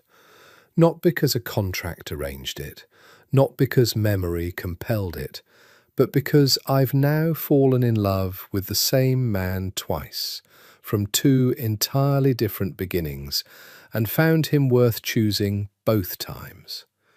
I choose the man who lied to protect me and then found the courage to tell me the truth instead.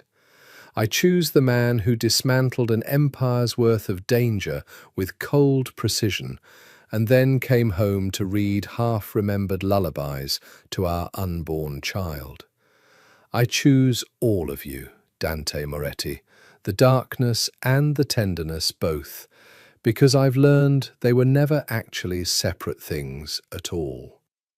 Dante's composure, famously unshakable in boardrooms and tribunals alike, finally broke entirely at her words, his eyes bright with unhidden emotion as he took both her hands in his. "I choose you," he said, voice thick, knowing now what it cost to almost lose you, and knowing I would spend every resource, every year, every drop of blood in my body to make sure it never happens again. I choose the woman who woke up in a hospital with nothing but instinct to guide her and still, somehow, chose to trust me back into her life. I choose the architect who sees the honest bones beneath every false front, including, especially, my own. Whatever this world demands of us going forward, Elena, I promise you'll never again face it without knowing every single truth I have to offer, however much it costs me to give it.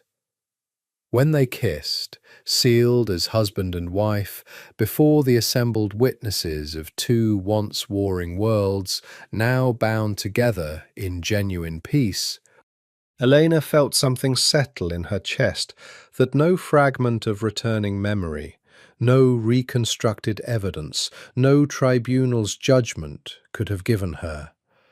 The simple, complete certainty that whatever had brought them together, contract, danger, or coincidence, what existed between them now belonged entirely and only to the two of them, chosen freely, twice over, and forever afterward.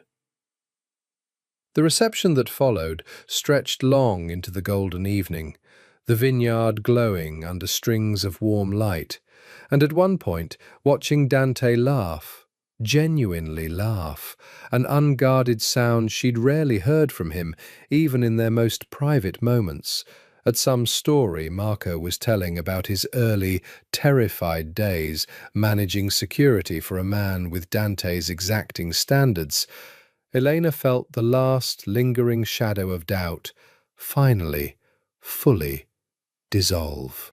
Whatever had been arranged, whatever had been lied about, whatever danger had threatened to unmake them both, what remained, standing in that golden vineyard light, was simply, entirely, love. Their daughter was born on a snowy January morning, 6 weeks after the wedding, in a private wing of the same hospital where Elena had first woken to a life she couldn't remember. They named her Sophia, after Dante's mother, the woman whose half-remembered lullabies he'd once murmured, uncertain and tender, against Elena's hair in the earliest days of her recovery. Watching him hold their daughter for the first time, this cold, powerful, dangerous man, reduced to something entirely unguarded by 6 pounds of new, fragile life, Elena understood with sudden, complete clarity that every fear she'd once carried about the darkness in Dante Moretti had always been incomplete. Because the same ferocity that made him capable of dismantling an empire with a single ultimatum was, in this quiet hospital room, simply devotion, wearing its gentlest possible face. "She has your eyes," Elena murmured, watching Sophia's tiny fingers curl instinctively around her father's much larger one. God help her, Dante said, though his voice was rough with something closer to prayer than complaint. I hope she has your heart instead, your way of seeing straight through to the honest bones of things. He looked up at Elena, and the love in his expression was so complete it nearly undid her. Thank you, he said quietly, for choosing to stay, for choosing to trust me back, even after everything I got wrong, trying to protect you the wrong way. I don't think I properly understood, before you woke up in that hospital bed, a stranger to your own life, how much I needed you to choose me freely, rather than simply remember having done so once before. I'd choose you 100 times over, Elena said, settling carefully against his shoulder, watching their daughter's small chest rise and fall in peaceful sleep. Amnesia or not, contract or not, danger or not, I think some part of me always would have found my way back to you, Dante, whatever the universe threw at us to try to keep us apart. Outside the window, snow fell steadily over the city, the same skyline she'd first glimpsed from Dante's penthouse windows months earlier, disoriented and frightened and entirely unmoored from her own life. Now, holding their daughter between them, married to a man she'd fallen in love with twice over from two entirely different starting points, Elena felt, for the first time since waking into nothing, completely, unshakably found. The Caruso territory remained peacefully absorbed under council oversight. Vittorio, stripped of power and relevance, had retreated entirely from the city's underworld, an old man diminished by his own arrogance rather than by any final act of violence Dante had ultimately chosen to withhold. The alliance between the Ricci and Moretti families had achieved, in the end, exactly what Elena's father had always hoped for it, disguised beneath its cold, strategic architecture. Not merely territorial peace, but a genuine, hard-won love between the two people meant to seal it. Elena had returned gradually to her architectural work, smaller projects now, chosen carefully around the demands of new motherhood, but no less meaningful for their reduced scale. She'd designed, in fact, a small addition to the vineyard estate where they'd married, a nursery wing with floor-to-ceiling windows that caught the morning light exactly the way she'd always preferred in her pre-accident sketches, honest architecture built around the family they were becoming rather than the family that had once been merely arranged. "Do you ever wish," Dante asked her quietly, one evening months later, Sophia asleep in her crib nearby, "that none of it had happened the way it did? The accident, the amnesia, everything you had to relearn about your own life from nothing?" Elena considered the question seriously, turning it over with the same careful attention she gave to every structural problem in her work, weighing load and consequence and the honest truth beneath the surface. "No," she said finally. "I think I needed to fall in love with you twice, Dante.